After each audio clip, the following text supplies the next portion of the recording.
Elle fait incontestablement partie des localités qui ont marqué l'histoire coloniale de la région naturelle de Casamance. Il s'agit de l'île Carabane, première capitale administrative de la Casamance avant Sédhiou et Ziguinchor. Ils ont fait de Carabane la capitale administrative de la Casamance. Donc, Carabane, c'est la première capitale administrative de la Casamance avant Sédhiou et Ziguinchor. À Carabane était implantée la seule prison de la Casamance. Tous les délinquants de la région et même de certains pays limitrophes étaient alors envoyés dans cette île où ils purgeaient leur peine, nous raconte Alioune Sarr, habitant de la localité. Toute l'Afrique de l'Ouest, jusqu'au Mali, jusqu'en Guinée, les jeunes délinquants, c'est là où on les mettait dans cette prison.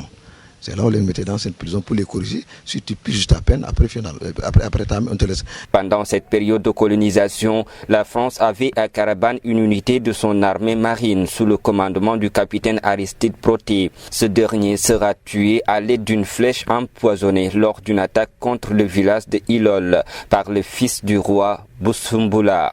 Nous sommes dans les années 1800. Le capitaine Proté a été atteint par une flèche empoisonnée.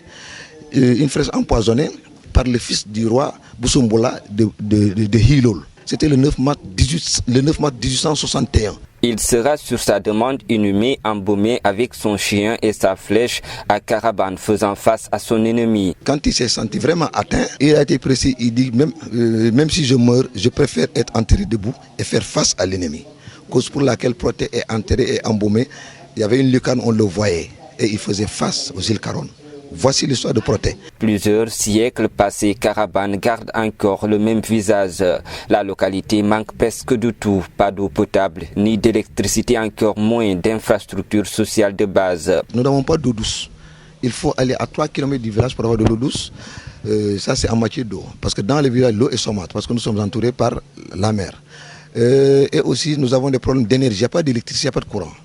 Nous avons aussi des problèmes de santé. Interpellé sur ce point, le maire de Diembéring apporte des assurances. Selon Tombongui, le problème de l'électricité à Carabane sera bientôt un vieux souvenir. Le deuxième problème, il a trait à l'électrification.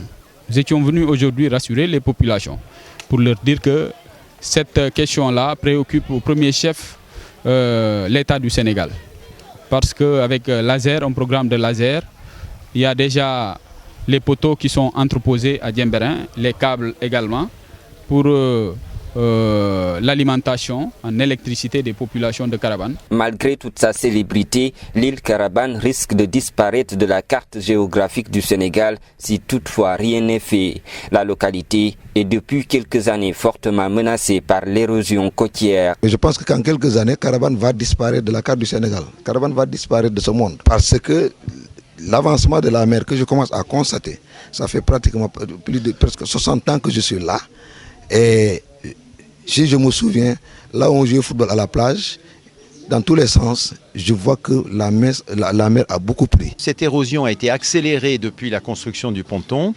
Donc des maisons sont en péril, des gens sont en train de déménager sur cette côte. La menace est terrible, même les lieux du culte du village ne sont pas épargnés, d'où l'inquiétude des populations. Et bientôt, on va arriver, la mer arrivera à la mosquée, la mer arrivera même jusqu'à la cathédrale d'ici quelques années. Donc si on réfectionne la cathédrale et que la cathédrale est attaquée par la mer, ça sera un petit peu dommage.